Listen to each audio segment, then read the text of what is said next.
Alhamdulillah jamaah yang dimati Allah SWT. Segala puji bagi Allah Jalla Jalaluh yang masih memberikan kita nikmatnya. Dan tentunya tatkala kita datang ke tempat majelis ilmu ini, kita semua insya Allah merupakan termasuk dari orang-orang pilihannya Allah Subhanahu wa Ta'ala. Bukankah Rasulullah Sallallahu Alaihi Wasallam mengatakan, "Man yuridillahu bihi khairan yufaqihu fiddin." Barang siapa yang Allah inginkan kebaikan baginya, maka Allah akan pahamkan baginya agama. Dan salah satu cara Allah memahamkan bagi kita agamanya adalah dengan menggerakkan hati kita, langkah kaki kita menuju majelis-majelis ilmunya Allah Subhanahu wa Ta'ala. Dan ini patut untuk kita syukuri. Kemudian juga salawat serta salam tetap kita curahkan kepada Nabi besar kita Nabi Muhammad sallallahu alaihi wasallam beserta keluarga beliau, istri-istri beliau, putra-putri beliau, sahabat-sahabat beliau, dan juga orang-orang yang terus berjalan di atas sunnah beliau. Semoga Allah Subhanahu wa Ta'ala selalu meridai kita bersama dengan mereka. Amin amin ya rabbal alamin. Jamaah rahimani wa rahimakumullah ta'ala. Insyaallah pada kesempatan kali ini kita akan membahas salah satu hadis yang cukup panjang, yang dimana hadis ini diriwayatkan dalam kitab Sahih Bukhari dalam bab husnil muasyarah ma'al hal, yakni bagaimana berinteraksi yang baik atau bermuamalah yang baik terhadap keluarga. Yang pembahasan ini sangat penting untuk kita semuanya, terutama bagi orang-orang yang sudah menikah atau yang belum menikah, untuk dia mempersiapkan diri bagaimana cara dia bermuamalah dan berinteraksi dengan istrinya nanti, ya, baik yang sudah punya istri satu atau nanti punya istri lebih, ya. Tentu ini sangat penting bagi kita semuanya. Namun sebelum kita membaca hadis yang sangat panjang ini, kita ingin ingatkan firman Allah Subhanahu wa Ta'ala tatkala Allah Subhanahu wa Ta'ala menjanjikan bagi orang-orang yang menikah itu ketenangan, di mana kata Allah Subhanahu wa Ta'ala, "Wa min ayatihi an khalaqalakum min anfusikum azwaja litaskunu ilaiha wa ja'ala bainakum mawaddatan wa rahmah inna fi dzalika laayatin liqaumin yatafakkarun." Yakni di antara tanda-tanda kebesaran Allah Subhanahu wa Ta'ala, Allah menciptakan kalian istri-istri, menjadikan kalian berpasangan-pasangan dari jenis kalian. Untuk apa? Untuk yang namanya agar kalian itu saling menyayangi dan juga saling mengasihi. Namun yang terjadi sekarang, mungkin banyak sekali yang pasangan suami istri yang tidak mendapatkan janji Allah ini, tanda-tanda kebesaran Allah ini. Karena apa? Ya, banyak sebabnya. Di antara sebab yang paling besar, kata para ulama, di mana para pasangan suami istri tidak mendapatkan janji Allah ini, tanda-tanda kebesaran Allah ini adalah karena di antara mereka hanya saling menuntut haknya saja tanpa memperdulikan kewajibannya. Ya, jadi hanya bisa menuntut haknya saja tapi tidak pernah melaksanakan kewajibannya. Baik itu suami hanya meminta hak, istri juga hanya meminta hak tanpa melakukan kewajiban di antara masing-masing. Bukankah hal seperti ini Allah cela di dalam firman-Nya tatkala Allah mengatakan wailul lil mutaffifin, celaka. Siapa yang celaka? Al mutaffifin, orang-orang yang berbuat curang. Yang seperti apa mereka itu? Alladzina idaktalu 'alan nasiyas taufun, yang tatkala mereka itu membeli sesuatu, mereka ingin apa? Ingin dipenuhi haknya. Wa idza kaluhum aw wazanuhum yukhsirun, tapi kalau ada orang ingin beli sama dia, dia nggak pengen rugi, jadi nggak pengen memenuhi haknya orang lain. Meskipun ayat ini ya berkaitan dengan yang namanya masalah jual beli atau perdagangan, tapi ini juga bisa menjadi kaedah bagi kita yang terkadang kita di dalam hubungan rumah tangga kita, seorang suami yang hanya bisa meminta hak kepada istrinya tanpa melakukan kewajibannya. ya, istrinya disuruh ini seperti itu, ya, tapi tidak pernah memberikan kewajibannya. Begitu juga istri hanya meminta haknya saja tapi nggak pernah melakukan kewajibannya sebagai seorang istri. Maka ini, ya, harap berhati-hati kita semua karena kita termasuk dalam celaannya Allah Subhanahu wa taala. Memang kalau kita lihat hak suami itu kan sangat besar ya bagi seorang istri. Bahkan kata Rasulullah sallallahu alaihi wasallam, "Lau kuntu amiran ahad an yasjuda li ahad, la amartul mar'a an tasjuda li zawjiha." Kalau seandainya aku bisa memerintahkan seseorang, kata Rasulullah sallallahu alaihi wasallam, untuk bisa bersujud kepada seorang yang lain ya dari makhluk Allah Subhanahu wa taala, akan aku perintahkan perempuan bersujud kepada suaminya. Ya, karena saking besarnya hak suami terhadap istri. Bahkan tatkala seorang sahabiat bertanya kepada Rasulullah sallallahu alaihi wasallam tentang suaminya, beliau mengatakan, "Fanduri aina anti minhu." Engkau lihat di mana posisimu di hadapan suamimu. Fa innama huwa jannatuki wa naruki. Karena suamimu adalah surgamu dan juga nerakamu. Ya. Jadi pintu surga bagi wanita itu sangat mudah tatkala mereka mentaati suaminya. Begitu juga pintu neraka bagi istri sangat mudah tatkala mereka durhaka kepada suaminya.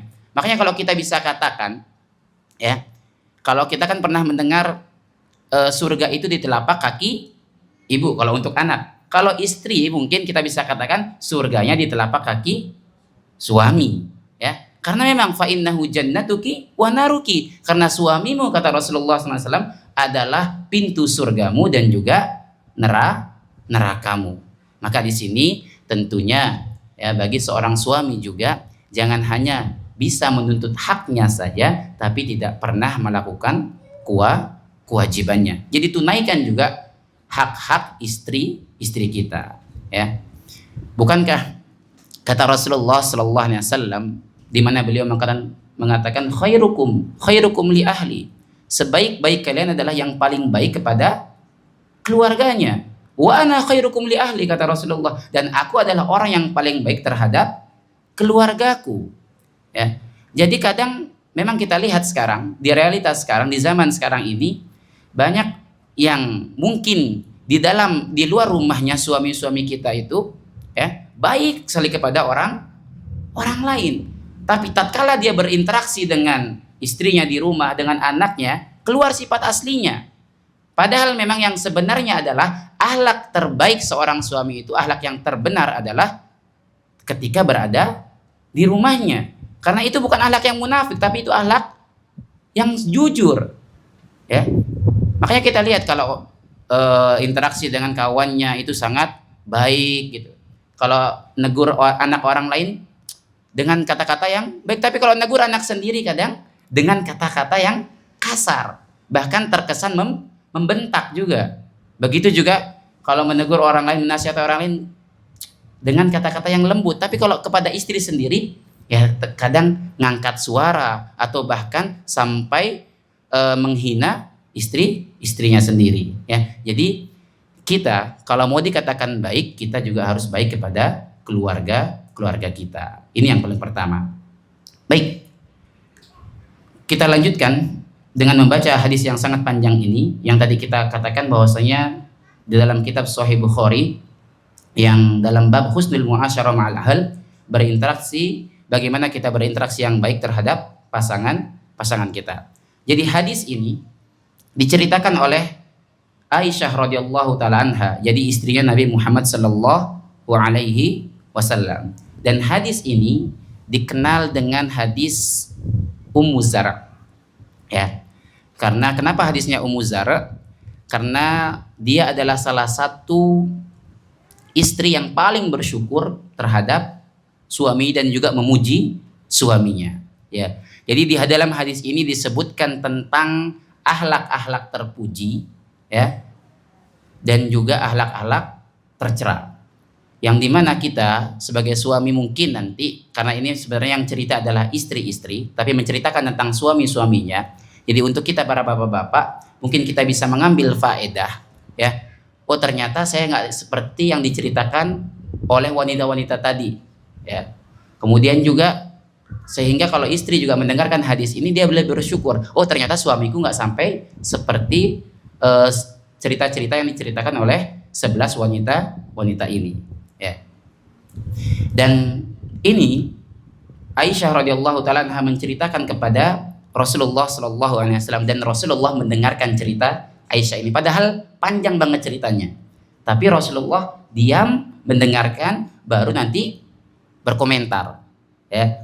Berbeda mungkin kalau kita sekarang, ya. Bapak-bapak mungkin, ya, kalau istrinya pengen cerita curhat, baru sedikit nanti aja deh gitu kan.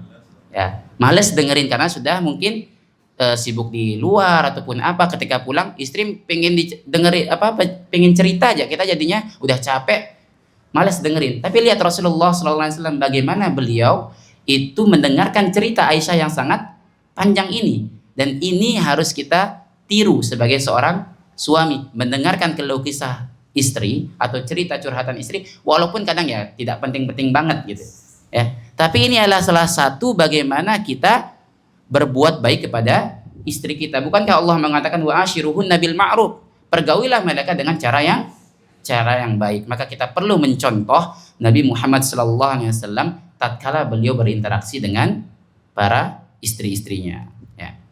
Kita masuk ke dalam hadisnya, di mana di sini dikatakan an Aisyah taqala, dari Aisyah radhiyallahu taala anha beliau berkata, jalasa ihda asyara imra'ah fata'ahadna wa ta'aqadna alla yaktumna min akhbari azwajihinna syai'a. Jadi kata Aisyah radhiyallahu taala anha, duduk tuh katanya ibu-ibu atau 11 wanita sedang duduk-duduk, ngerumpi lah bahasanya Bu, ya. Fata'ahadna, mereka saling berjanji. Untuk ngapain berjanjinya? Alla yaktumna min akhbari azwajihinna syai'a, untuk tidak menutup-nutupi tentang berita dari suaminya. Artinya ingin saling membongkar aib suaminya, ya. Jadi ini nih, ingin membongkar aib-aib suaminya. Jadi majelis ini bukan majelis ilmu, tapi majelis gibah, ya. Perkumpulannya orang-orang gibah, ya. Dan memang kita kenal mungkin Bu, ya, lebih terkenal kalau yang sering gibah itu kalau ibu-ibu sudah kumpul, entah ngomongin suaminya atau ngomongin suami orang lain. Mungkin kalau bapak-bapak kumpul nggak gibah, tapi ngomongin bisnis ataupun yang lainnya. Ya, ya ini salah satunya. Ya. Dan ingat, gibah itu kita menyebutkan sesuatu kejelekan dari saudara kita yang dia benci saudara kita ketika diomongin. Namun jamaah sekalian, ada gibah yang dibolehkan. Jadi nggak semua gibah itu terlarang, tapi ada yang dibolehkan. Kapan? Ketika yang pertama adalah kata Imam Nawawi rahimahullahu taala, ada 6 keadaan kita boleh menyebutkan aib orang lain. Yang pertama, ketika kita dizolimi oleh orang lain, kita ingin mengadukan kezoliman tersebut kepada penguasa, artinya kita ingin mencari perlindungan. Jadi kita menyebutkan tadi saya diginiin sama ini, ya ini boleh, ya. Kemudian juga yang kedua apa? Al isti'anah ala taghyiril munkar. Jadi meminta tolong agar dihilangkan dari suatu perbuatan mungkar, hampir sama, ya. Kita agar terhindar dari kejahatan. Kemudian al-istifta, meminta fatwa. Jadi kita ketika meminta fatwa kepada orang lain, ya otomatis kita menyebutkan si fulan seperti ini. Ini juga boleh. Kemudian tahdzirul muslimin minasyarr. Kita apa? Mengingatkan kaum muslimin terhadap suatu kejelekan orang lain. Ya contohnya misalkan kalau kita punya anak, terus kita lihat anak tetangga yang kelakuannya mungkin mohon maaf selalu bermaksiat, ya, selalu durhaka kepada orang tuanya. Terus kita ingatkan anak kita agar tidak berteman dengan dia, ya, dengan menyebutkan bahwa si A seperti ini. Ini boleh. Untuk apa? Mengingatkan anak kita agar tidak berteman dengan orang yang buruk, ya. Artinya mengingatkan kaum muslimin terhadap suatu kejelekan. Kemudian juga al-mujahir bil fisq. Yang dimana maksudnya al-mujahir di sini adalah orang yang sudah berbuat dosa terang-terangan, ya seperti sekarang, ya. Mungkin kita lihat banyak podcast yang kadang berbangga-bangga akan dosanya, padahal sudah nggak kelihatan, udah ditutupi sama Allah tapi dia bongkar sendiri aibnya, maka di sini kita boleh membicarakannya. Ya tentu kalau tidak ada keperluan ya tidak usah dibicarakan. Ya, ini adalah gibah-gibah yang dibolehkan. Baik, kita masuk ke cerita tentang para wanita yang tadi bergibah. Ya, 11 wanita tadi. Kata Aisyah radhiyallahu taala anha, qalatil ula. Ini wanita yang pertama. Zauji lahmu jamalin ghath ala ra'si jabal la sahla fayurtaqa wa la samin fayuntaqal. Jadi katanya, suamiku itu seperti daging onta yang kurus. Daging onta yang kurus. Ala ra'si jabal, yang letaknya itu di atas puncak gunung. La sahla fayurtaqa wa la samin fayuntaqal. Yang kita ingin mendapatkan daging tersebut nggak gampang untuk mendaki gunung itu. Dan juga ketika kita sampai wala samin fayuntaqal, ternyata dagingnya nggak banyak sehingga dipindahkan juga males. Ya, jadi yang pertama ini, wanita pertama ini mengeluhkan tentang suaminya, yang dimana suaminya ini sedikit kebaikannya, sulit untuk mendapatkan kebaikan dari suaminya. Kalaupun ingin mendapatkan kebaikan dari suaminya, katanya, la salah fayurtaqo, nggak gampang untuk mendapatkannya. Kenapa? Ibaratnya kalau di sini dikatanya, daging itu letaknya di atas gunung, yang kalau kita ingin mendapatkan daging tersebut, kita harus capek-capek mungkin naik gunung, entah kadang jatuh lagi, bangun lagi, bangkit lagi, dan yang lainnya. Ini seperti halnya bahwasanya suaminya ini adalah orang yang pelit, bakhil katanya. Ya. Bakhil dan pelit.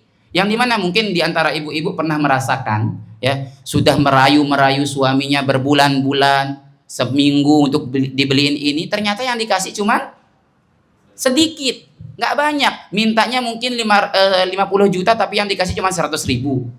Tapi sudah berusaha merayu-rayu suaminya agar diberikan kebaikannya. Tapi ternyata ketika mendapatkan, sudah capek-capek ngerayu, yang didapatkan hanya sedikit. Ya, maka ini pesan untuk kita para suami, tentunya untuk saya pribadi dan untuk para bapak-bapak yang hadir di sini, hendaknya kita bertakwa kepada Allah Subhanahu wa taala ketika bermuamalah atau berinteraksi dengan istri kita, terutama dalam hal nafkah.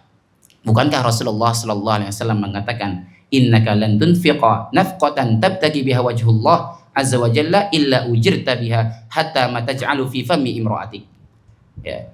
Sesuatu yang engkau infakkan di jalan Allah Subhanahu wa taala dengan mengharapkan wajahnya Allah Subhanahu wa taala, illa ujirta biha, kecuali engkau akan diberi pahala dari nafkah tersebut.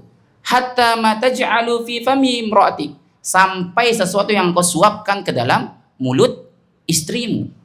Ya. Masih ada bapak-bapak yang kalau makan nyuapin istrinya, atau sudah makan sendiri-sendiri? Mungkin sudah di awal-awal aja Pak ya. Kalau sekarang sudah udah malu mah, udah tua gitu kan. Ya. Tapi ini kata Rasulullah, bahkan ketika kita menyuapkan makanan ke dalam mulut istri kita, itu bernilai pahala di sisi Allah Subhanahu wa taala. Ya. Tapi kita sering melalaikan hal ini. Ya, terutama dalam hal infak. Bukankah kita tahu infak terbesar pahalanya adalah tatkala kita memberikan nafkah kepada keluarga kita. Kata Rasulullah sallallahu alaihi wasallam, dinarun anfaqtahu fi sabilillah, wa dinarun anfaqtahu fi raqabah, wa dinarun tasaddaqta bihi ala miskin, wa dinarun anfaqtahu ala ahlik a'dhamuha ajran alladhi anfaqtahu ala ahli. Jadi satu keping dinar yang engkau infakkan di jalan Allah Subhanahu wa taala, satu keping dinar yang engkau infakkan untuk hamba sahaya, wa dinarun tasaddaqta bi ala miskin, dan satu dinar yang engkau infakkan, sedekahkan untuk fakir miskin, dan satu dinar yang engkau sedekahkan untuk keluargamu, yang paling besar pahalanya adalah yang engkau infakkan kepada keluargamu. Ya, kenapa? Karena kita memberikan nafkah kepada keluarga ini hukumnya wajib. Tapi kalau memberikan nafkah kepada selain keluarga kita hukumnya sunnah. Dan kita tahu sunnah itu tidak mungkin mengalahkan yang wajib. Tapi memang ya, kita kadang lebih loyal kepada orang lain, tapi untuk kepada keluarga sendiri perhitungan.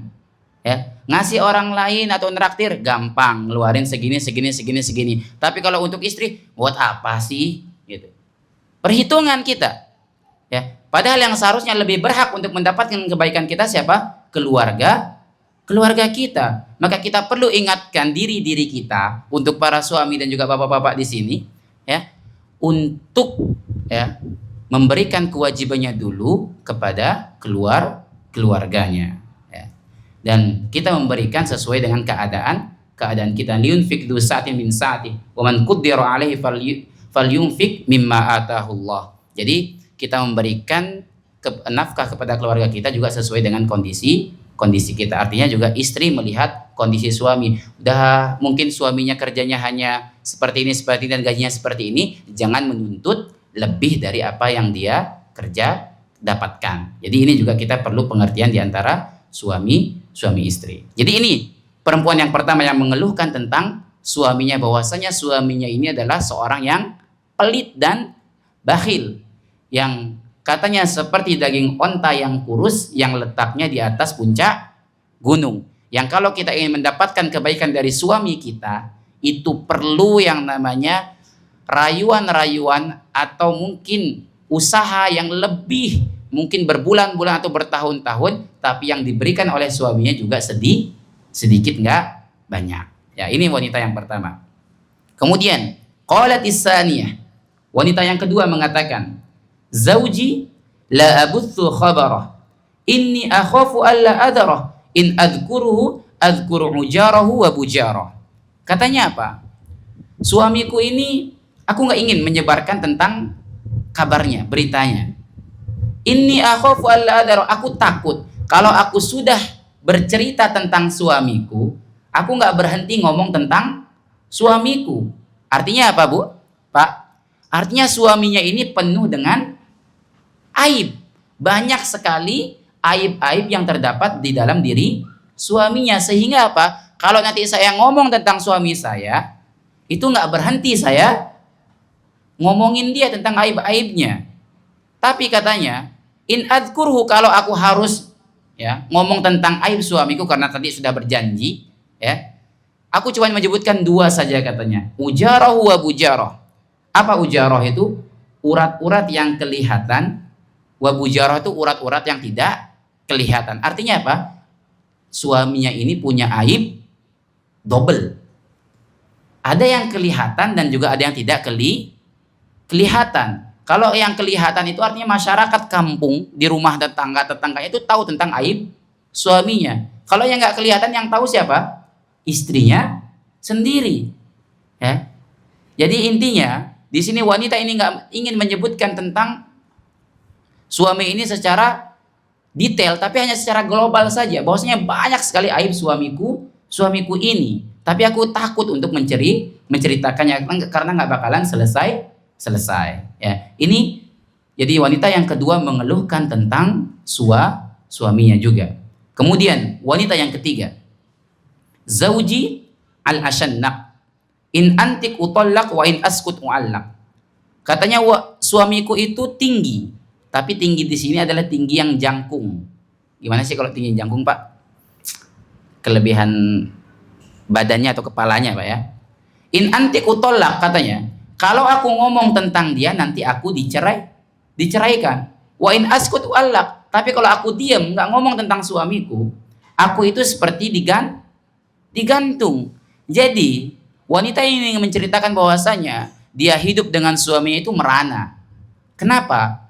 Karena suaminya ini, mungkin bahasa kita adalah suami yang diktator, nggak mau dengerin omongan istrinya. Pokoknya omongan saya lebih besar daripada istri, nggak mau dengerin pendapat istri, nggak mau dengerin sedikit pun curhatan istri, nggak mau. Pokoknya suara saya ataupun perintah saya yang harus dikedepankan.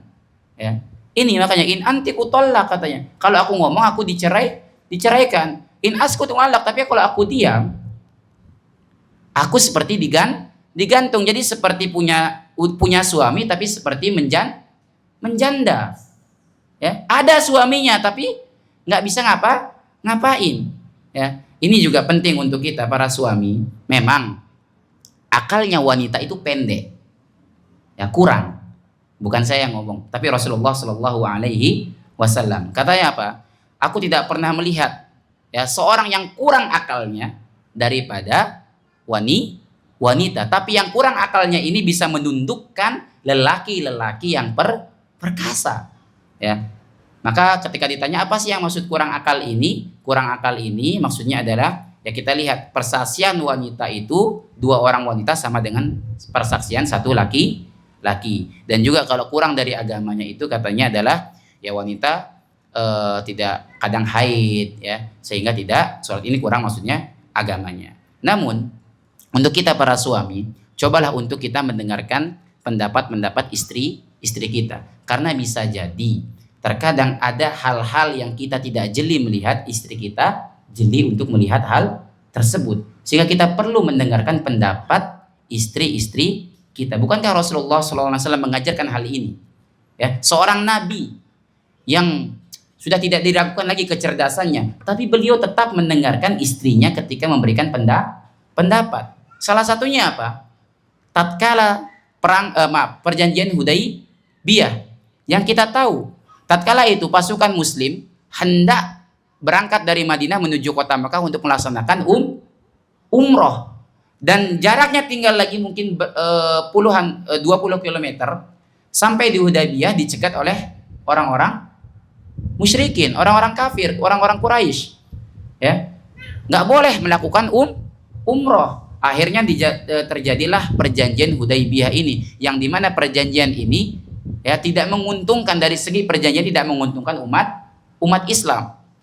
Ya, dan orang yang paling menentang perjanjian ini adalah Umar bin Khattab. Bahkan beliau mengatakan, ya tatkala pasukan kaum muslimin disuruh pulang karena nggak jadi umroh, nggak boleh umroh, tahun depan baru bisa umroh.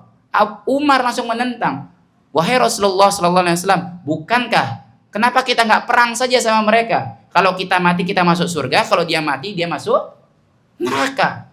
Tapi kata Rasulullah nggak, pulang aja kita. Ya, ayo kita cukur rambut kita dan kita menyembelih unta kita, sembelihan kita. Ya. Tapi para sahabat nggak mau melakukan perintah Rasulullah SAW. Akhirnya apa? Rasulullah masuk ke kemahnya dan bertemu dengan Ummu Salamah. Kemudian Ummu Salamah memberikan ide dan masukannya. Wahai Rasulullah, engkau keluar sekarang, engkau nggak usah ngomong, tapi engkau cukur saja rambutmu dan sembelih ontamu. Setelah apa?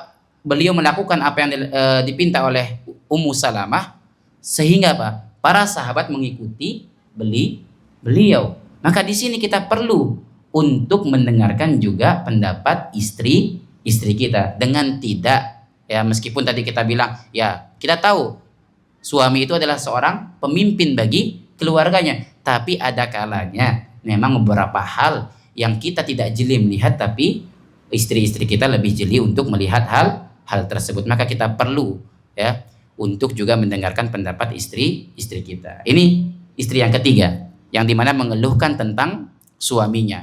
Ya.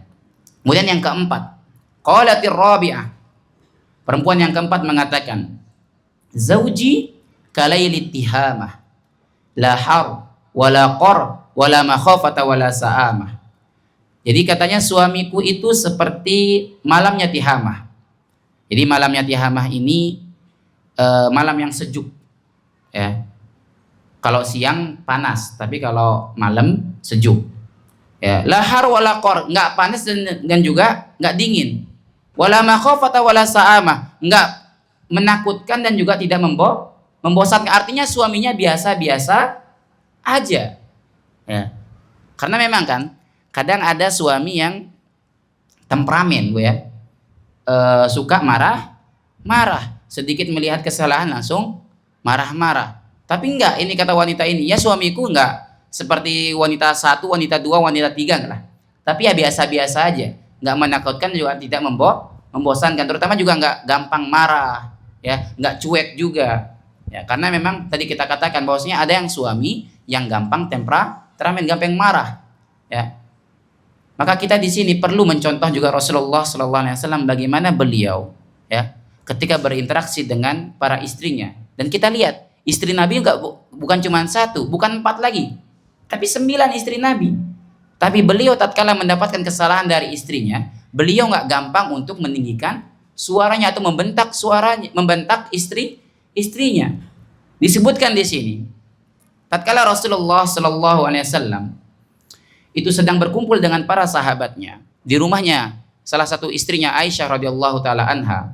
Kemudian datang ya salah satu istrinya, yakni pelayan dari istrinya, membawakan nampan yang berisi makanan. Sampai di rumahnya Aisyah ditampel sama Aisyah radhiyallahu taala anha piring tersebut sehingga pecah. Ya. Maka di situ Rasulullah SAW mengatakan apa? Gorot umukum, ibu kalian sedang cemburu, marah. Ya, tapi beliau tidak membentak istrinya dengan mengatakan kamu itu seperti ini, nggak sopan kamu, enggak. Beliau tetap tenang, ya, nggak bentak Aisyah, enggak. Tapi beliau apa yang beliau lakukan? Beliau ambil makanan yang jatuh-jatuh tersebut, kemudian beliau ambilkan pengganti dari rumahnya Aisyah dan diberikan kepada pelayannya. Ya.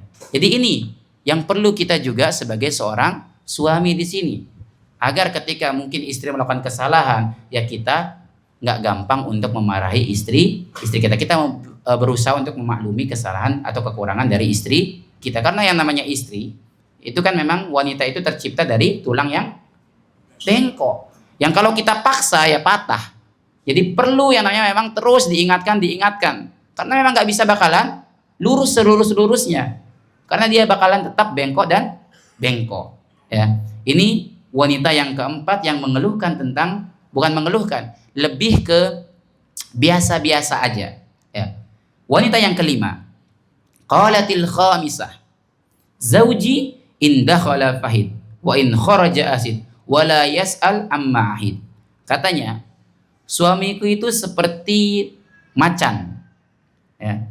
Kalau masuk, wa in kharaja asid, tapi kalau keluar seperti singa, dan nggak pernah menanyakan tentang apa yang ada di dalam rumahnya. Ya, di sini para ulama menjelaskan ada 2 pendapat, yang mengatakan bahwasanya istrinya ini sedang mencela suaminya, dan ada yang mengatakan sedang memuji suaminya. Dikatakan kalau celaan, kalau dia masuk seperti singa, kalau dia masuk seperti macan, ya, ini maksudnya adalah dia suka berhubungan atau berhubungan badan dengan istrinya tanpa pemanasan. Jadi langsung menerkam aja katanya. Ya. Ini. Jadi celaan. Kemudian juga kalau berbuat kasar pokoknya di dalam rumah, tapi kalau keluar seperti singa artinya dia terlihat gagah di luar, tapi kalau di dalam mohon maaf kasar dengan istrinya. Walayas al-amahid, dan juga nggak pernah bertanya tentang apa yang didapati di dalam rumahnya. Artinya dia nggak peduli mau mati lampu, listrik kurang, gasnya habis, air galonnya belum diangkat, nggak pernah peduli terhadap hal tersebut. Ini maksudnya kalau celaan. Kalaupun dimaksudnya adalah pujian, ya, ini maksudnya adalah indah khalafahid, kalau dia masuk seperti macan, dan macan di sini adalah macan kumbang yang suka tidur, ya. Maksudnya apa? Pujian. Kalau suaminya masuk rumah, dia menutup mata dari kesalahan-kesalahan istrinya. Jadi nggak dibesar-besarkan kesalahan dari yang dilakukan oleh istrinya. Ya, ini namanya sifat taghaful. Ya, tidak mempermasalahkan kesalahan orang lain demi menjaga keharmonisan. Ya, ini bagus, akhlak yang terpuji. Ya, karena kadang kita ketika mungkin melihat istri kita salah, kemudian kita langsung tegur dengan mungkin dibesar-besarkan masalah tersebut, akhirnya apa? Yang terjadi malah retak hubungan rumah tangga, bahkan banyak sekali juga yang sampai kepada tahap perceraian. Karena apa? Memperbesar masalah yang kecil. Ya. Misalkan mungkin ya ketika pulang dari kantor kemudian mendapati anaknya belum mandi, ini belum mandi, marahin istrinya, ini anak kenapa belum mandi, ini belum sedia. Sehingga apa? Terjadilah pertengkaran. Jadi di sini kita harus yang namanya berusaha menutup mata dari kesalahan-kesalahan kecil istri kita. Ini yang dimaksud dengan wanita yang kelima. Ya, para ulama menjelaskan bahwa ini adalah celaan ataupun pujian. Kemudian yang keenam, ya, ini wanita yang keenam. Zauji in akala laffa wa in shariba istaffa wa in tajal taffa wa la yulijul kaffa liya'lamal bassa. Jadi katanya suamiku itu kalau makan banyak, kalau minum nggak pernah disisakan untuk istrinya. Jadi minum sampai habis buat sendiri. Dan kalau tidur dia selimutan sendiri. Wala yulijul kaffa liya'lamal bassa, dan nggak pernah memasukkan tangannya ke dalam dada istrinya untuk mengetahui apa sih kekurangan istrinya. Ya. Ini artinya suami yang tidak tahu diri. Padahal istrinya sudah pintar masak. Ya. Nggak juga berterima kasih kepada istrinya. Kalau tidur sukanya sendiri aja. Nggak pernah digauli istrinya, nggak pernah disentuh istrinya. Ya, hanya mementingkan kepentingan untuk dirinya sendiri. Saya kenyang ya sudah. Saya minum ya sampai habis, nggak pernah mau berbagi dengan istrinya. Ya. Ini artinya orang yang tidak tahu terima kasih kepada istrinya yang sudah berbaik kepada suaminya. Bukankah kata Rasulullah sallallahu alaihi wasallam, "Man lam yashkurin nas lam yashkurillah." Orang yang tidak bisa berterima kasih kepada manusia tidak akan pernah bisa bersyukur kepada Allah Subhanahu wa taala. Ya. Kemudian tadi ketika dikatakan wala yulijul kaffa liya'lamal bassa, ya, dan enggak pernah memasukkan tangannya ke dalam dada istrinya untuk mengetahui kekurangannya. Ini artinya apa? Suaminya tidak perhatian kepada istrinya. Ya. Seharusnya kita mencontoh Rasulullah sallallahu alaihi wasallam bagaimana beliau sangat perhatian kepada para istrinya. Ya, di dalam salah satu cerita yang dimana ketika itu Aisyah radhiyallahu taala anha kehilangan kalungnya ketika peperangan, maksudnya setelah perang ini mau pulang, ya, kehilangan kalungnya. Kemudian Rasulullah sebagai seorang suami menyuruh para sahabatnya untuk mencari kalungnya tersebut, ya. Nggak ketemu sampai mau pagi, ternyata kalungnya di bawah onta, ya. Tapi lihat bagaimana Rasulullah sangat perhatian kepada istrinya, ya, dengan mencarikan kalungnya dan yang lainnya. Dan juga diantara bentuk perhatian kita kepada istri, cobalah ketika kita hendak tidur kita ajak ngobrol istri kita. Tapi ini yang jarang kita lakukan. Mungkin kalau kita ke tempat tidur kita lebih fokusnya main HP. Begitu juga dengan istri, main HP. Ya, anak datang nangis ya dikasih HP juga. Ya, sama aja. Padahal di antara sunnah Rasulullah SAW yang dimana diceritakan oleh Ibnu Abbas radhiyallahu taala anhuma, di mana beliau menceritakan pengalamannya tatkala beliau, ya, menginap di rumah bibinya Maimunah, salah satu istrinya Rasulullah SAW. Ketika hendak tidur, ya, dia mendengar percakapan antara Rasulullah dengan Maimunah, artinya ngobrol. Ini mungkin adalah salah satu sunnah yang kita tinggalkan. Kita kalau malam ya sudah fokus terhadap diri sendiri. Istri fokus pada HP-nya, suami juga fokus pada HP-nya. Nggak ada interaksi, nggak ada ngobrol sini ngobrol sana, nggak pernah. Padahal ini adalah yang dicontohkan oleh Rasulullah Shallallahu Alaihi Wasallam. Maka kita perlu mencontoh hal tersebut. Ya, kemudian wanita yang ketujuh, zauji goyaya ayaya tobaqa kullu da lahu da syajjaki au fallaki au jaman kullallaki. Jadi katanya wanita yang ketujuh ini adalah suamiku itu impoten, ya, artinya nggak bisa menggauli istrinya, dan juga bodoh katanya. Segala penyakit dari istri pertama sampai istri keenam yang tadi diceritakan itu ada di dalam diri suamiku katanya. Terus bagaimana dia interaksi dengan istrinya? Syajjaki au fallaki au jaman kullallaki. Ya, ini semoga kita terhindar dari suami-suami yang seperti ini. Ya, yang dimana dia katanya kalau interaksi dengan istrinya entah memukul kepalanya atau memukul badannya. Jadi interaksinya bukan dengan omongan, tapi dengan yang namanya pukulan. Ya, ya, semoga ibu-ibu tidak ada yang suaminya seperti itu. Amin ya rabbal alamin. Ya, ini karena apa? Kenapa dia interaksinya dengan seperti itu? Karena tadi dikatakan goyah, ya, bodoh suaminya, sehingga nggak tahu terima kasih terhadap istrinya. Padahal istrinya sudah capek ngurusin rumah, ngurusin anak. Tapi ketika interaksi dengan istrinya, yang ada malah dipukul kepalanya, dipukul badannya, atau bahkan menggabungkan antara pukulan kepala dengan pukulan kaki. Ya, memang di dalam Islam ada yang namanya tata cara ketika istri salah, itu bagaimana cara kita membenarkannya. Di antaranya firman Allah Subhanahu wa taala, Allah katakan, "Wallati takhafuna nanushuzahunna fa'iduhunna wahjuruhunna fil madaji wadribuhun." Kalau kalian takut istri kalian itu nusus, durhaka, membangkang kepada kalian, fa'iduhunna. Apa yang kita lakukan pertama? Bukan mukul, tapi disuruh yang namanya memberikan nasihat kepada istri kita, dan kita berikan nasihat dengan kata-kata yang baik tentunya, dengan tidak merendahkan istri kita di hadapan orang lain. Karena kalau kita ngerendahin istri kita di hadapan orang lain, nanti istri yang lain atau wanita yang lain langsung punya pikiran, oh kesempatan ini nanti saya bisa masuk ke dalamnya.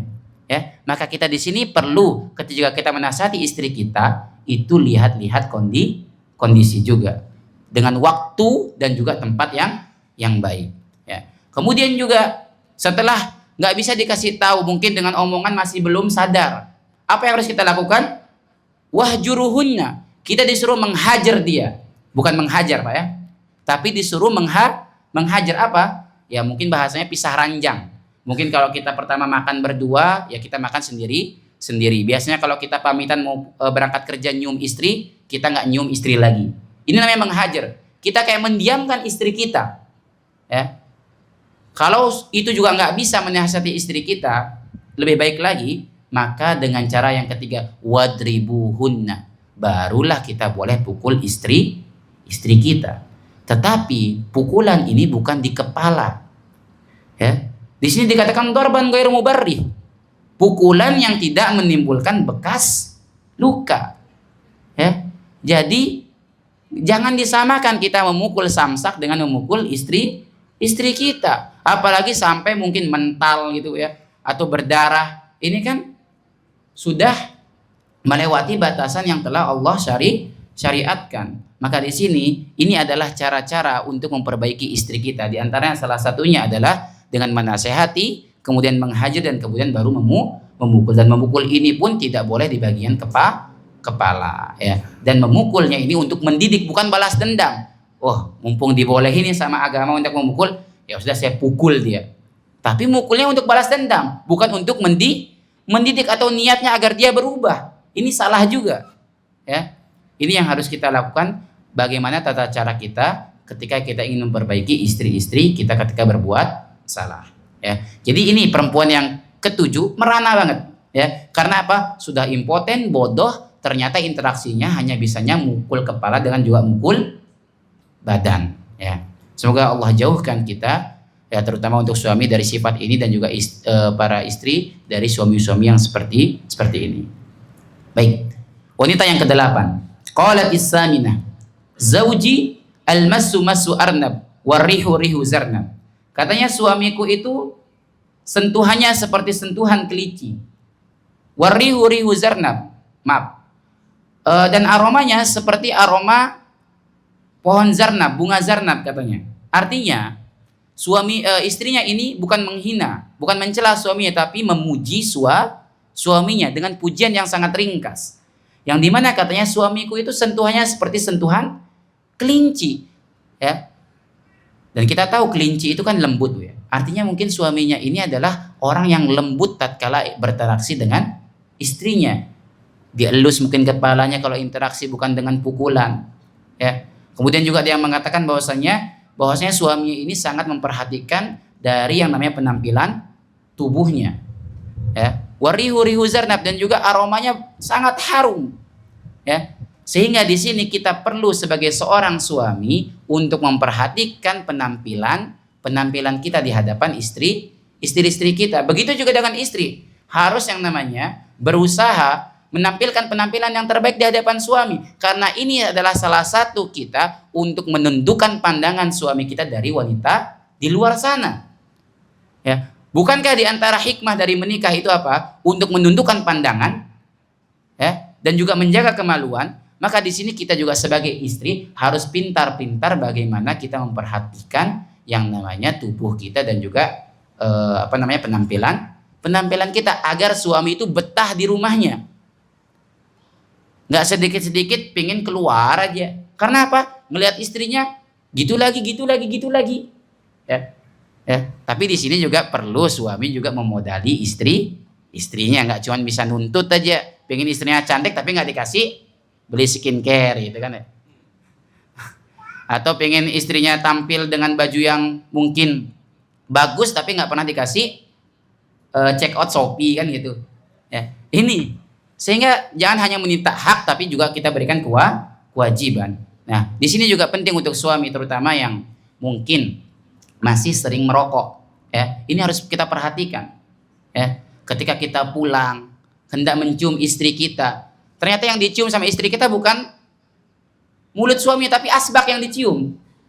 Kenapa? Ya karena suaminya baru pulang di jalan sambil ngerokok sehingga ketika pulang baunya rokok. Ibaratnya istrinya menyium asbak tadi yang kita bilang. Maka di sini kita perhatikan, tatkala kita ingin berinteraksi dengan istri kita, kita juga perhatikan penampilan tubuh kita terutama dalam hal masalah mulut kita juga. Ya, mungkin memang terkadang ada istri yang sudah puluhan tahun sama suaminya, udah biasa saya nyium aroma seperti ini. Ya. Tapi kita lihat Rasulullah SAW bagaimana Rasulullah itu memperhatikan yang namanya penampilannya. Bahkan beliau idza dakhala al-bait bada bis-siwak. Tatkala beliau hendak masuk rumah, beliau apa yang dilakukan? Siwak dulu. Supaya apa? Ketika ngomong sama istrinya, bau mulutnya enak untuk dicium oleh istrinya. Ya, ini. Jadi kita sebagai seorang suami juga harus memperhatikan penampilan kita. Ya. Kemudian wanita yang ke-9, qalatit tasi'ah, zauji rafi'ul imad, tawilun najad, azimur ramad, qaribul baiti minan nad, katanya. Jadi suamiku ini tinggi katanya.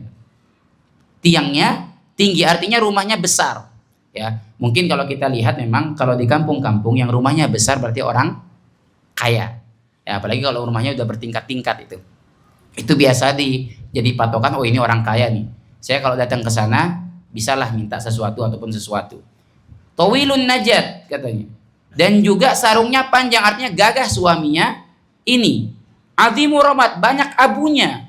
Jadi artinya rumahnya ini sering kedatangan tamu sehingga apa? Banyak abu di dalam rumahnya tersebut karena apa? Sering masak. Ya. Maka di sini dikatakan qaribul baiti minan nad, dan rumahnya ini dekat dari yang namanya tempat perkumpulan. Memang rumahnya ini karena besar, kemudian juga dipakai untuk tempat kumpul, dan suaminya adalah orang yang dermawan yang selalu menyediakan makanan untuk orang-orang yang kumpul di dalam rumahnya tersebut. Ya. Ini istrinya memuji suaminya. Dan di sini ya, ketika suami kita dermawan, para istri sekalian, ya, perlu untuk kita mensupport ya kebaikan suami kita tersebut. Jangan malah menjadi kompor. Ya, tatkala suami kita ingin bersedekah, kita komporin, jangan dan nanti kita nggak bisa makan. Ya. Akhirnya kita mengajarkan suami kita untuk pelit di sini. Ya. Tapi kita harus mendukung suami kita tatkala ingin berbuat kebaikan apapun kebaikan tersebut. Ya, kita harus support, jangan malah ngompor-ngompori. Tatkala mungkin suami kita ingin memberikan nafkah kepada ibunya, dan memang harus setelah nafkah tentu kepada istrinya, keluarganya. Tapi jangan dilarang-larang, nanti saya nggak dapat, saya pengen beli ini beli itu. Ini artinya kita ngompori suami kita agar pelit kepada orang lain. Ya, ini juga nggak boleh. Maka di sini kita harus mendukung suami kita. Kemudian yang ke-10, qalatil 'ashirah, zauji Malik. Wa ma Malik? Suamiku itu Malik. Jadi namanya Malik. Tahu nggak kamu Malik itu siapa? Malik khair min dalik. Malik itu lebih baik dari yang akan aku ceritakan hari ini, katanya. Lahu ibilun katsirat, lahu ibilun katsiratil mabarik, qalilatul masarih, wa idza sami'na sautal mizhar ayqanna annahunna hawalik. Jadi katanya, suamiku ini punya yang namanya unta yang banyak. Jadi dia punya unta yang banyak, tetapi qalilatul masari, sedikit yang digembalakan atau sedikit tempat untuk penggembalaannya. Artinya apa? Onta-ontanya di sini bukan untuk digembalakan, tapi untuk disembelih untuk menyambut tamu. Makanya katanya wa idza sami'na sautal mizhar. Kalau seandainya unta-unta tersebut sudah mendengar yang namanya bahasa mizhar itu seperti alat musik. Ya, kalau orang dahulu kan kalau ngadain perkumpulan biasanya mukul-mukul gendang gitu. Ya. Rebana, ya, rebana. Ya. Kalau udah mendengar unta-unta tersebut seperti itu, aikon nahunna hawalik, saya yakin hari ini saya akan binasa. Karena apa? Suaminya ini adalah orang yang suka buat perkumpulan dan juga suka menyembelih ontanya untuk diberikan kepada perkumpulan tersebut. Artinya suami ini orang yang dermawan. Makanya dia memuji suaminya karena suami ini adalah orang yang dermawan. Oke. Baik, itu wanita ke-10. Tibalah kita ke wanita 11 yang dimana hadis ini sampai dinamakan hadis Ummu Zara. Katanya Aisyah radhiyallahu taala anha, qalatil hadiyata asyrah, zauji Abu Zar. Suamiku itu namanya Abu Zar. Fama Abu Zar? Kalian tahu nggak siapa itu Abu Zar? Katanya. Abu Zar itu anasa min huliyin udunayya. Jadi Abu Zar ini suka memanjangkan telingaku atau menghiasi telingaku dengan perhiasan. Ya, ibu-ibu kan sukanya perhiasan, Pak ya. Lebih suka perhiasan atau uang? Dua-duanya. Ya. Tapi di sini dikatakan bahwasanya Abu Zar menghiasi Ummu Zar dengan perhiasan, dan memang ya, kekurangan wanita itu kadang dilengkapi atau agar bisa lebih sempurna dengan namanya bantuan perhiasan. Makanya kadangkala kita ngelihat ada orang sudah pakai kerudung tapi telinganya tetap ada antingnya dikeluarin. Atau pakai kerudung sudah mungkin panjang tapi kalungnya juga di luar biar kelihatan nih saya orang kaya, gelangnya biar gini-gini kelencang-kelencing kan gitu.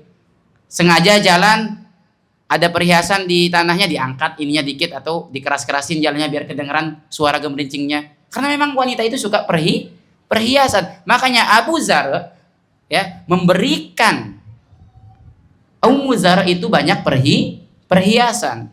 Memenuhi Ummu Zar dengan perhiasan. Makanya di sini bapak-bapak kalau punya masalah sama istri ajak-ajak ke Galai Kohinoor ya, beliin emas mungkin 1 batang 2 batang gitu ya. Insya Allah istri senyum semuanya ya. Ini kemudian katanya Ummu Zar, wa mala min syahmin adudayya, dan Abu Zar ini memenuhi lenganku sehingga menjadi padat. Artinya apa? Suaminya ini Abu Zar ini sangat perhatian kepada istrinya ya. Artinya di sini mungkin dulu Ummu Zar adalah orang yang kurus, tapi tatkala menikah dengan Abu Zar dia menjadi orang yang montok ya.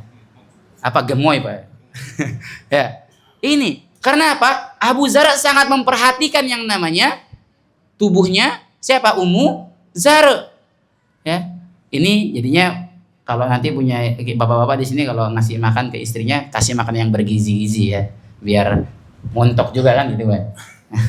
Ya, ini katanya Ummu Zar. Kemudian wabajjahani fabajatu ilai nafsi, dan Abu Zar itu selalu membuat aku gembira katanya, selalu memuliakan aku, tidak pernah menjelek-jelekan aku, sehingga apa? Aku menjadi semangat katanya. Ya, karena kan kadang ada memang suami-suami yang suka menjelekkan istrinya, sehingga apa? Kadang istri nggak jadi pede, nggak percaya diri jadinya. Karena apa? Suaminya aja nggak percaya diri dengan istrinya. Apalagi istrinya. Jadi mau tampil, aduh, ntar dimarahin lagi, nggak enak dipandang takutnya. Karena apa? Suaminya juga suka yang namanya menjelek-jelekan istrinya. Bahkan saking banyaknya suami yang tidak bersyukur atau sering menjelekkan istrinya, kadang yang terjadi apa? Sampai-sampai istrinya bunuh diri. Ya, maka di sini kita perlu yang namanya untuk memuliakan istri-istri kita. Tadi sudah kita katakan wa ashiruhun nabil ma'ruf, pergaulah istri kita dengan yang baik. Kemudian ceritanya di sini kenapa Abu Zar bisa menikahiku? Wajadani fi ahli gunaimatin bisyikkin katanya. Padahal Abu Zar itu mendapati aku, ya, aku ini padahal adalah orang yang suka menggembala kambing di lereng-lereng gunung. Artinya dia orang miskin Ummu Zar ini. Tetapi Abu Zar meskipun tadi yang kita katakan, biasanya kan kalau ada orang nikah, ya, istrinya miskin, suaminya kaya, itu kadang suka ungkit ketika ada masalah. Kamu nggak bersyukur sudah tak angkat, kamu dulu miskin sekarang jadi kaya, ya, kadang seperti ini.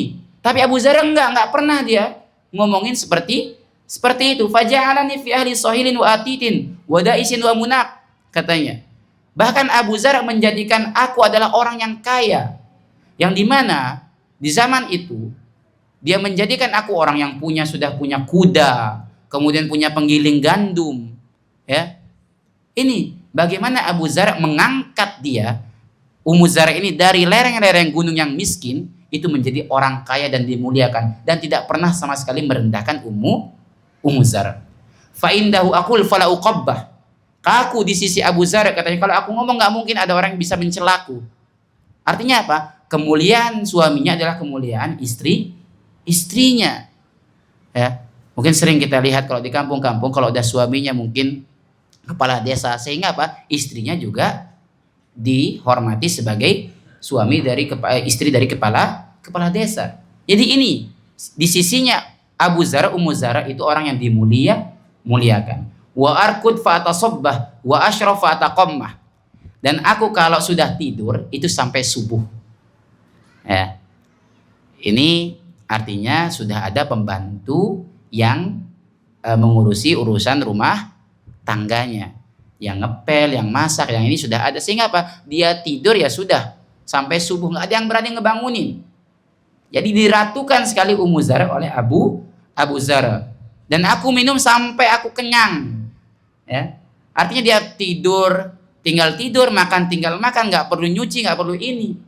Jadi ini adalah istri yang sangat beruntung mendapatkan suami yang seperti ini, yang kalau istrinya tugasnya hanya satu. Memang kewajiban istri cuma satu, apa? Melayani suami di ranjang, hanya itu saja, ya. Dan kalau kita mendapatkan suami yang seperti ini subhanallah, kita harus banyak-banyak bersyukur. Kemudian setelah menceritakan tentang kebaikannya Abu Zar, dia menceritakan tentang keluarganya Abu Zar. Ini jamaah sekalian, ya, bagi para istri tentunya juga, tatkala kita sudah cinta sama orang, terutama anaknya, kita harus juga cintai keluarganya. Jangan cinta sama anaknya tapi sama keluarganya benci, apalagi sama mertua, ya. Di sini dikatakan Ummu Abi Zar. Fama Ummu Abi Zar hukumu haridah wa baituha fasah, katanya. Kamu mau tahu nggak ibunya Abu Zar itu? Ya. Katanya ibunya Abu Zar itu, mertuaku itu, perabotannya banyak, rumahnya luas. Ya. Ini menceritakan bahwasanya mertuanya juga orang yang kaya, sama kayanya dengan Abu Zar. Ya, dia menceritakan tentang kelebihan-kelebihan mertuanya dengan tidak menjelekkan mertuanya. Ya, tapi di sini juga perlu yang namanya ketika istri mungkin ada masalah dengan mertua, di sini sebagai seorang suami juga harus bijak menanggapi dari kedua belah pihak. Ya. Kemudian katanya setelah menceritakan mertuanya, Ibnu Abi Zar, fa Ibnu Abi Zar madji'uhu kamasli syutbah wa yushbi'uhu dira'al jufrah. Setelah menceritakan mertuanya, dia menceritakan anaknya. Artinya di sini berarti mungkin Abu Zar ini sudah punya anak, ya, sehingga menikah sama Ummu Zar dalam membawa anak. Katanya anaknya ini, putranya ini, jadi orangnya gagah, nggak rakus. Kalau makan cukup dengan satu paha kambing. Jadi dia juga suka dengan anaknya, sayang sama anaknya. Bintu Abi Zar, anak perempuannya katanya. Tau abiha wa tau ummiha wa mil'u kisaiha wa ghaidu jaratiha. Jadi katanya anaknya yang perempuan ini sangat taat kepada bapaknya dan juga ibunya. Wa mil'u kisaiha, dan juga montok tubuhnya katanya. Wa ghaidu jaratiha, dan sehingga membuat madu-madu suaminya tersebut cemburu. Artinya mungkin anaknya Abu Zar ini, ya, artinya suaminya ini punya istri lebih dari satu, ya, sehingga tapi yang paling disayang adalah anaknya Abu Zar. Kenapa? Karena dia sangat taat kepada suaminya, Ya. Kemudian setelah menceritakan tentang anaknya, dia menceritakan tentang pembantunya. Jadi semua diceritakan. Karena orang kalau udah suka, semua juga disukain. Jariyatu Abi Zar. Ini pembantunya Abu Zar. La tabuthu haditha tabthitha wa la tankuthu miratana tankitha wa la tamla'u baitana ta'shisha. Katanya pembantunya Abu Zar itu adalah pelayannya nggak suka membongkar aib. Ya, ini adalah pelayan yang baik. Kenapa? Karena kadang kita lihat di beberapa tempat ya ada perkumpulan pelayan yang kadang diomongin siapa? Majikannya. Tapi enggak di sini. Pelayannya Abu Zar enggak suka membongkar aib apa yang di dalam rumahnya Abu Zar. Dan juga enggak suka yang namanya mencuri makanan. Enggak suka mubazir makanan. Ya karena ada kadang kalau sisa enggak izin langsung dibawa pulang. Ya, ada ini biasanya nih tuan sama nyonya nggak pernah mau nih, sudah saya bawa pulang. Padahal nggak dapat izin dari majikannya. Ini yang salah. Nggak suka mencuri di sini katanya Ummu Zar. Wala tamla'u baitana ta'shisan, dan juga nggak pernah menjadikan rumahnya sebagai tempat masuk orang lain. Atau katanya di sini adalah nggak pernah rumahnya itu dipenuhi dengan sampah. Ya, karena kan ada pelayan-pelayan yang kalau sudah bekerja di rumah majikannya, kadang bawa orang lain masuk tanpa izin majikannya, diam-diam, mungkin malam-malam masukin orang ke rumahnya, ya. Dan pembantunya Abu Zar nggak pernah melakukan hal tersebut. Atau kalau artinya adalah penuh dengan sampah, tidak pernah memenuhi rumahnya dengan sampah, artinya apa? Dia selalu mengkondisikan rumahnya Abu Zar itu ya terbebas dari sampah. Kalau ada sampah langsung dibuang, kalau kurang bersih langsung dibersihkan. Ini adalah pelayan yang baik. Ya, ini cerita tentang kebaikannya Abu Zar. Barulah ini cerita sedihnya. Ya. Kharaja Abu Zar wal autab tamakhadha. Katanya. Abu Zar keluar dan saat itu susu sedang diperah katanya. Musim susu perah. Falakiya imra'atan ma'aha waladan laha kalfahidaini yal'abani min tahti khasriha burmataini fatalaqani wa nakahaha. Jadi katanya ketika Abu Zar keluar, suaminya keluar dari rumahnya, dia ketemu dengan perempuan. Nah inilah pentingnya kita untuk menjaga pandangan kita, nggak jelalatan ketika keluar, lihat sana lihat sini. Ini Abu Zar ketika melihat wanita dan bersama wanita tersebut dua orang anak seperti macan kumbang, artinya gagah mungkin anaknya. Yal'abani min tahti khasriha burmataini, yang dua anak tersebut yang masih kecil-kecil tersebut itu sedang bermain, mohon maaf, di bawah payudaranya. Sehingga Abu Zar ketika melihat itu merasa takjub. Ya, maka apa yang terjadi? Fatallaqani wa nakahaha. Abu Zar menceraikan aku dan menikahi wanita tersebut. Allah, ya. Jadi menjanakan istri dan menistrikan yang janda. Jadi istri Ummu Zar diceraikan, menikah dengan wanita yang lainnya karena melihat pemandangan seperti itu. Mungkin salah satunya kenapa keinginannya untuk menikahi wanita tersebut agar melahirkan mungkin anak-anak yang seperti itu juga. Ya, ketika melihat wanitanya, mohon maaf, mungkin cantik dan yang lainnya. Maka di sini ini tadi yang kita katakan, ya, agar suami-suami kita tidak jelalatan di luar, ya kita harus memperbaiki juga penampilan kita, dan para suami juga harus yang namanya bagaimana cara ya tadi memberikan haknya istri agar terlihat cantik, jangan cuma menuntut biar cantik tapi nggak dikasih bekal tadi ya. Kita katakan seperti itu. Ya, ini cerita sedihnya. Fanakahat ba'da rajulan sarian. Tetapi Ummu Zar nggak berkelanjutan dalam sedihnya. Dia nggak sampai bunuh diri, nggak. Ya, ketika diceraikan nggak bunuh diri, nggak. Tapi setelah itu apa? Dia menikah dengan juga lelaki yang lebih kaya daripada Abu Zar. Dapat lelaki yang lebih kaya. Bahkan suaminya yang kedua ini itu memberikan apapun keinginannya Ummu Zar. Bahkan katanya, Kuli ummu zara wa miri ahlika. Bagikan juga kepada keluargamu ini makanannya. Apapun ini, berikan juga kepada keluargamu, sama nggak pelit seperti Abu Zar. Tetapi apa kata istrinya ini? Lau jama'ta kulla syai'in a'tanihi ma balagu asgara aniyatin Abi Zar. Kalau seandainya aku kumpulkan segala sesuatu yang diberikan oleh suamiku yang ini, itu tidak akan menyamai satu nampannya kebaikannya Abu Zar. Artinya apa?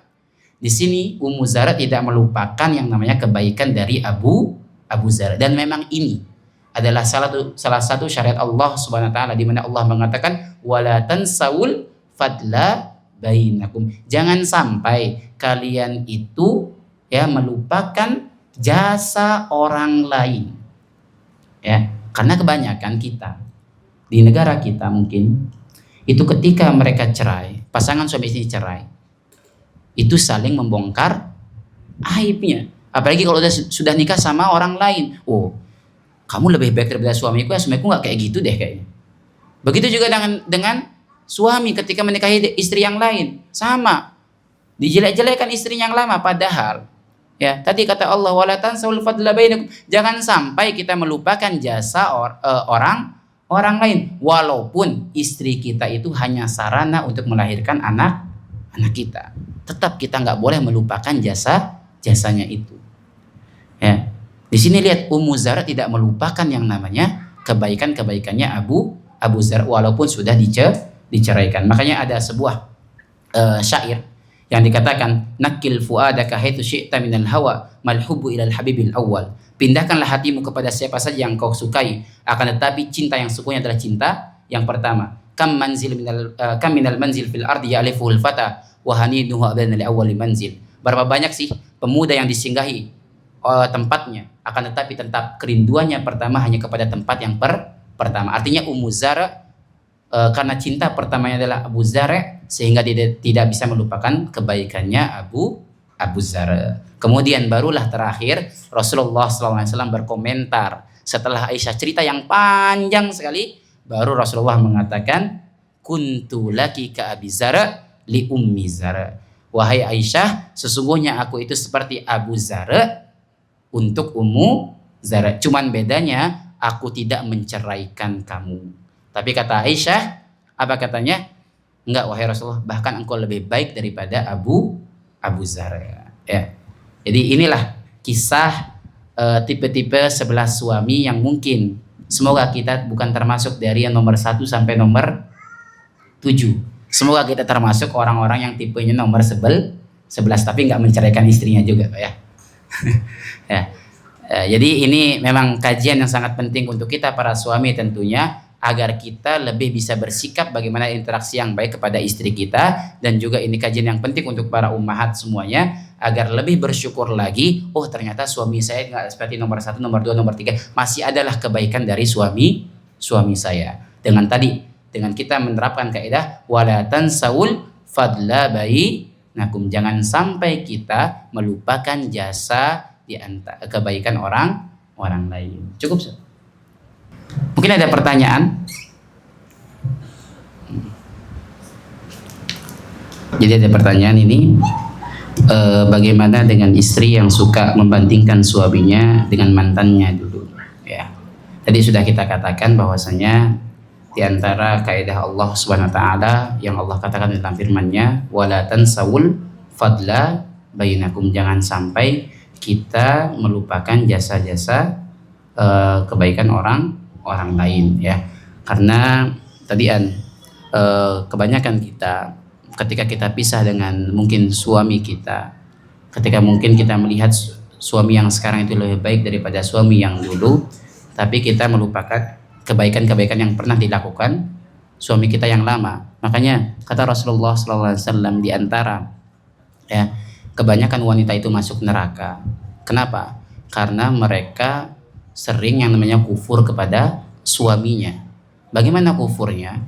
Ya, ketika mereka menemukan satu kesalahan dari suaminya, mereka mengatakan aku tidak pernah mendapatkan satupun kebaikan dari suamiku. Dia melupakan segala kebaikan suaminya. Maka ini menjadi PR untuk kita bisa bersyukur lagi terhadap apa yang telah dilakukan kebaikan dari mantan suami kita. Cukup. Ya. Baik. Karena tidak ada, kita sempurnakan kajian kita kali ini dengan membaca doa kafaratul majelis. Subhanakallahumma wa bihamdika asyhadu an la ilaha illa anta astaghfiruka wa atubu ilaik. Assalamualaikum warahmatullahi wabarakatuh.